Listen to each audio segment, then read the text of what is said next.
Wow, this is the thrill. Welcome to the thrill. Giving you something that's real. Tell me how you really feel.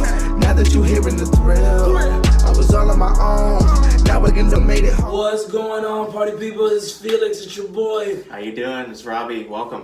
What's going on, guys? So it's another edition of Rated F. Guys, and just giving you all some really cool news.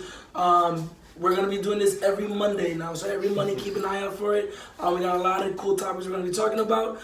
Today specifically is the new movie, It Chapter 2. Chapter 2. Before we go any further, guys, I wanted to make sure that you guys subscribe to our channel, like the video, guys, throw any comments, follow our Twitter page, it's The Rated F. Guys, just give us any shout outs, any questions you guys have, honestly, just throw it out through there. Alright, so Robbie, It Chapter 2. Loved it. It was amazing. Loved it. We saw it together, and I mean... Driving in traffic. It was worth the traffic. Being stuck in traffic for almost like 20-25 minutes to see that movie. It's so good. It was really good. And guys, just a quick heads up, there will be potential spoiler alerts that if you have not seen the movie, but we'll let you know. Just kind of be aware, because we're going to talk about a lot of scenes here. Yeah. It's a lot of great things that's happened in the movie. What do you think about the feel of the movie? The feel of the movie was it's not scary. It's brutally creepy.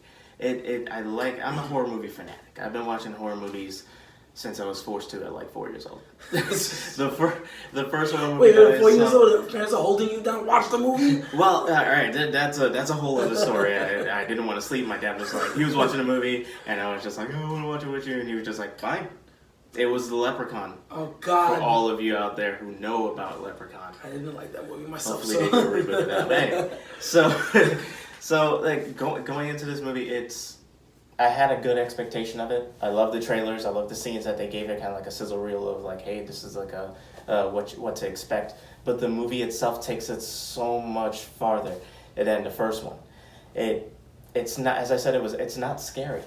It forces you into watching what you don't want to watch. It's very creepy. It builds up to that scene. That anxiety of going into the movie, like watching just some of the scenes, is just, you start seeing it immediately, like, oh, he's gonna eat the kid, he ate the kid. Like, it's just almost like it hits it's you. Like it's not even a jump scare. There's very few jump scares in this movie. I count them on one hand. But they build up to that scene that you know is going to happen, but you have no choice but to look at it. Because it's so well put together. It's a very, very well built movie. And I mean, there's a lot of scenes in this movie, like you said, like you just get that vibe, that real quick, like, it's gonna happen, and it happens. You're like, oh my God, I knew it was gonna happen, but it still got me. There's a scene with the firefly that goes underneath.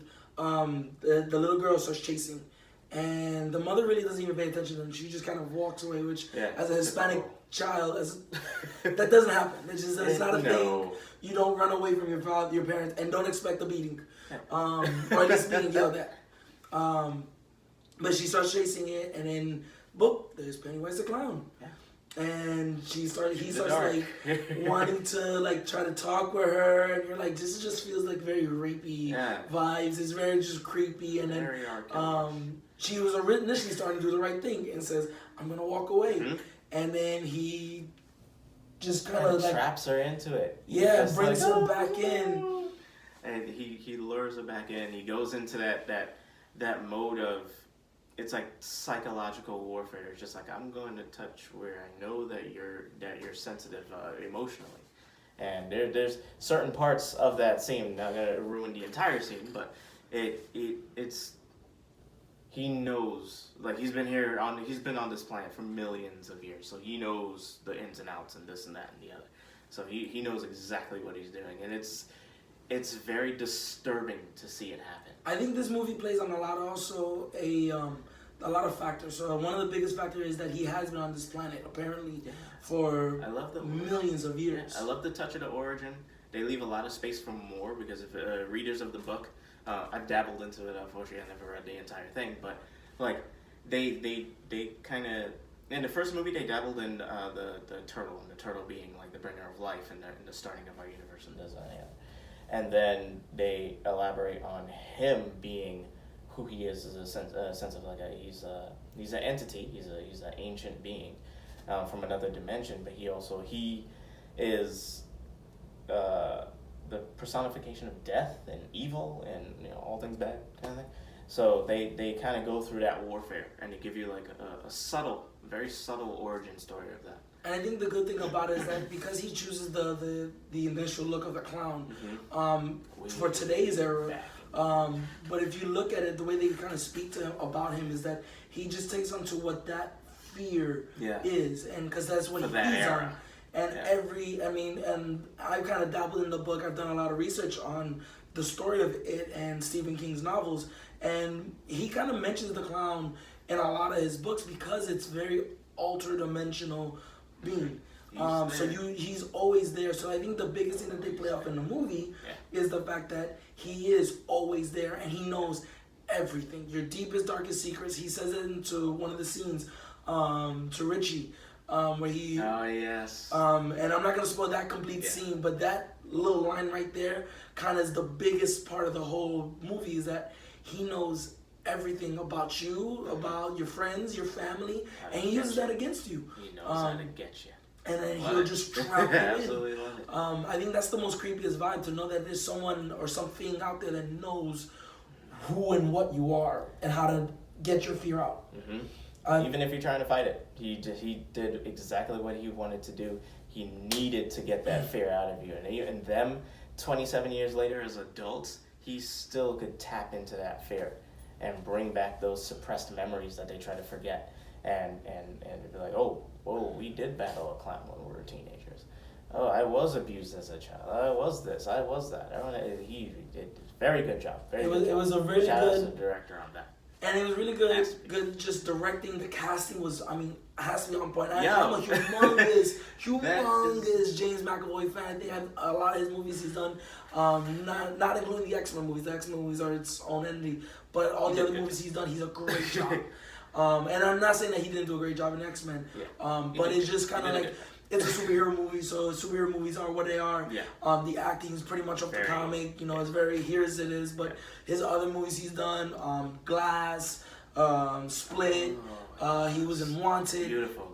He's a really good actor, and a few of the other actors are in there. Bill Hader. This has to be some of the best casting when it comes to seeing the growth from a child into adulthood. It's almost like the characters themselves grew up. It's seamless. It's very Everyone seamless. looks, even to the supporting cast of like, say, the guy who went to, I forgot his name, the guy who killed his dad, the cop in the first movie. The one who was in the insane asylum. Yes, him. Can't remember his name right now, but the bully. The bully in the movie. They do bring him back. He looks exactly like him. I was just like, what? Even the farmer, the pharmacist, his daughter. Yes. It's just like spot on. The clothes didn't even change. I think definitely this movie hit a lot of good avenues, and it was very well casted. WB did a really good job on what they did. For once. Shout out to WB for once. Real quick, Robbie. Yes. Favorite scene? My favorite scene, spoiler alert. This is a spoiler, potentially. So we're going to put the time slot down there if you don't want to hear any spoilers of specific scenes, details, things like that. And then we'll send you to the part where you could chime back in. Favorite scene for me has to be when they're down in the Barrowlands, and they find where Pennywise, like when he first landed, and they had like that meteorite kind of look to it. When they're fighting, Pennywise turns into this giant spider, just like the original series. They modify it a little bit so he kind of keeps that clown look, but he's also like half spider, so he's not in his true form. The readers of the book knows he adapts into certain entities and certain looks depending on the fears of that time frame. So he kept that. In this one, he kept that clown because he knows that it works. But he's also huge figure, and he stays within, like, he's like the spider-like thing, but he stays within that clown figure, which I really like. But Richie comes and he tries to be all manly for once, and he throws a rock at the Pennywise, and Pennywise is just freaking like 50 feet tall. And he's just like, I'm not scared of you. Come on, motherfucker. And Pennywise just puts the deadlights in his eyes. And he goes, duh. It's friggin' hilarious. It was my favorite. It was like, instant too. Yeah. It was like, come on, mother. And the thing about it is that, like, when you in the book and in the from what I read in the book and in the movie, once you see the deadlights, it's kind of like how Bird Box was. It's like you see something that your mind cannot comprehend, so you automatically go stupid. Like you can't, your brain can't process it, so you just kind of blank out. And they did that exactly the way it was supposed to. It's not like you're trying to, is your brain just can't eat it. Nope, does not compute. That works with me with spiders, if you guys don't know that. Sorry, didn't go see Spider. But his eyes roll in the back. It has these like big white eyes, and he's just like, kind of like his body shuts down, and he's just like in it. He's just looking at the deadlights. And like if you see the first movie, when Pennywise had Beverly, and he opened his face really, and you see all the teeth in a row. It's like that, but bigger. And just the deadlights in the back, in the background. It's such a good scene. I love it. Favorite scene? My favorite scene has to go to the old lady scene, and then they showed this one in the trailer. But to really go in depth with this one it was very creepy. Cause you almost, at first you know the scene's coming because you see it in the trailer, but then to see it come to life and see the actual like storytelling to get to that point, it's creepy because you look at her and go, okay, she's just a normal old lady that's living in the apartment. And then, she starts talking about all this creepy stuff, and then she starts going through, and the house is, for the most part, in the exact same setting as it was back in the day.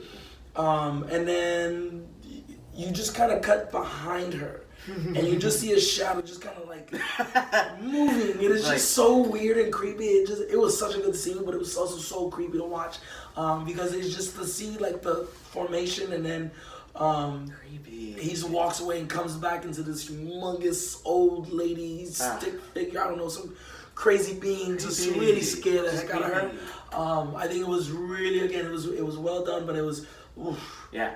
Just as I said from the beginning, it is not a scary movie. It might be scary to the faint of heart, but for the horror movie fanatics like myself, for people who dabble into things like that, like Felix, it is creepy, and it's a refreshing take on a horror movie. I think it's one of the best looks to a horror movie when you think about it. I hate jump scares. Not in the sense that, I hate getting scared. It's just, it's so cliche. Like, you could see it coming up, you get the jump scare, it's gone in a second, there's nothing to process, and it's done. And it's outplayed, it's overplayed. Jump scares got really popular with Jason, Freddy, because that was really when they first did it, because it was initial. Yes. Obviously, the best horror movie has to go to, in my opinion, is Exorcist. Mm-hmm. But to see what Exorcist did and kind of have that feel of it, it's very, very similar because Exorcist made it real. It was a real story. Yeah. It is not a real story. You know it's not a real story, but that feel of it, that creepy feel of the relating of it, I think that's what makes it creepy. The people who live in Maine, let us know in the comments. Is this a folklore?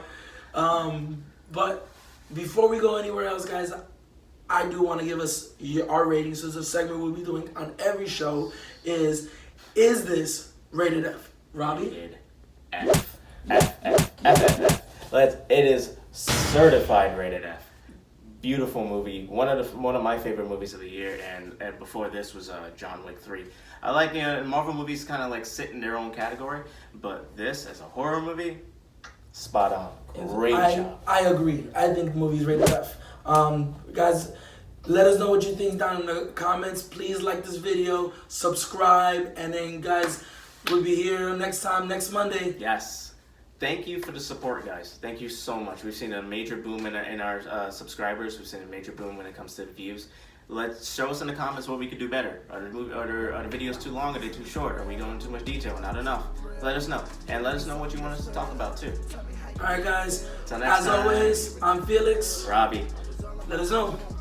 I made it home. Spit this shot from the dome. My niggas, we on, and this is the thrill. Welcome to the thrill. Giving you something that's real. Tell me.